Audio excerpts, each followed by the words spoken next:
Nah kita itu jangan sampai jadi orang yang kafir, tidak jadi orang yang kufur.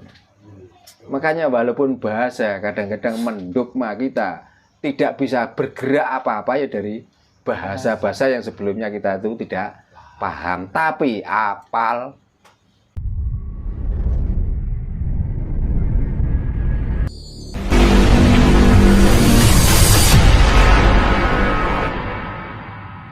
Gitu loh. Bersyukur itu apa toh? Bersyukur itu kan seolah-olah kita itu sudah menerima dengan itu, cuman itu. Nah yang berikutnya, tapi kalau dapat sedikit kita nikmati, artinya kan besok pengen dapat lebih banyak lagi supaya lebih nikmat. Makanya jangan pernah bersyukur, marilah kita itu menikmati hidup ini. Kalau sudah seperti itu, kita tidak akan lari ke masa lalu. Yang kita harapkan itu di masa yang akan datang. Karena ini sedikit saja nikmat, maka besok dapat yang lebih banyak, mungkin lebih nikmat. Kalau kita syukuri, berarti kita berhenti sampai di situ. Wes cukup, dapat ini, kita bersyukur. Nah, besok mau dapat lagi enggak? Urusan nanti, yang penting sekarang kita bersyukur. Nah inilah kadang-kadang otak kita diracuni, yang hal seperti itu saja kadang-kadang kita tidak paham. Makanya kebanyakan mengucapkan syukur daripada menikmati. Gitu. Sebetulnya kata-kata bersyukur itu kita bersyukur kepada Tuhan yang gaib atau kepada diri kita sendiri, Pak Dar?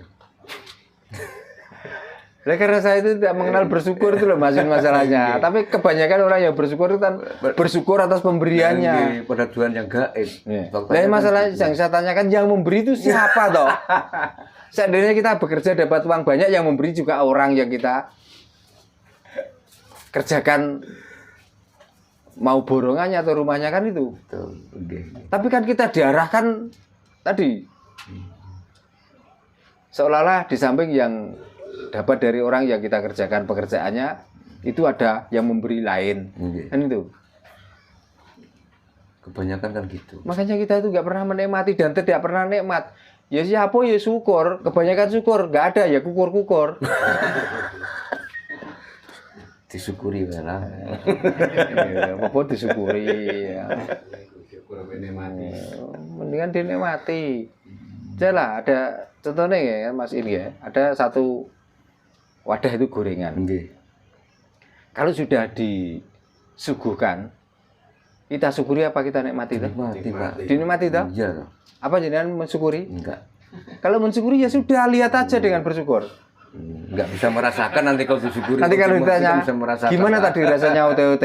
Enggak tahu, saya mensyukuri. Tapi bagi yang menikmati, wow kasinan mau. Atau kepedesan lah mboknya. Kan gitu. Sudah, ini banyak yang bully, silakan. Karena dia juga masih tertutup kok. Masih kafir kok. Betul, Pak. Nah kita itu jangan sampai jadi orang yang kafir, tidak jadi orang yang kufur.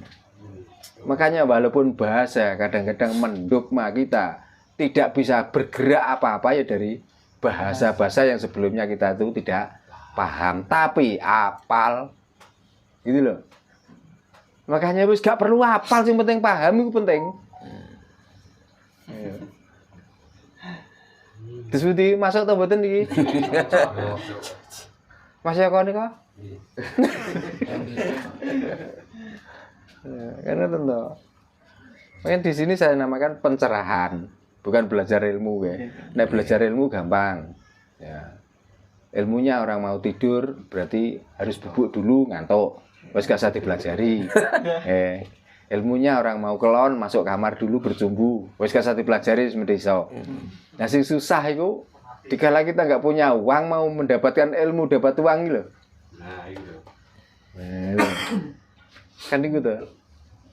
Kita punya hutang banyak, kita sulit untuk membayarnya. Kan ini yang perlu dipelajari. Maka kita supaya mendapatkan itu, marilah kita itu bertuhan, mencari jalan untuk menutupi kebutuhan. Gitu loh.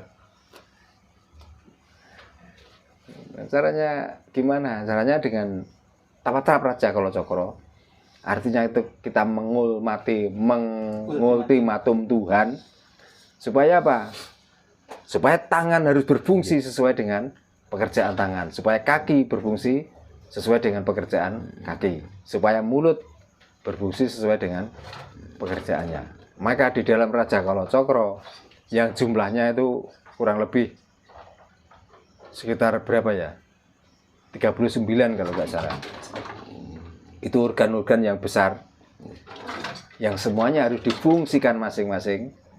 Setelah itu baru kita itu di tengah-tengahnya mengultimatum Tuhan dengan bacaan Yo Morojo Joromoyo, Yo Namarani Niromoyo, dan seterusnya gitu. Jadi begini, di saat kita mengambil, awalnya di saat kita itu dahaga, kita mengambil gelas dan mengambil air kendi. Di saat air kendi dituangkan di gelas, kita minum yang kita inginkan supaya dahaga kita hilang. Di saat perut kita lapar, kita mengambil piring dan mendekati nasi yang sudah dimasak itu tadi, lalu nasi itu dituang di dalam piring, dikasih sayur, itu kurang enak, masih kita mengambil ikan.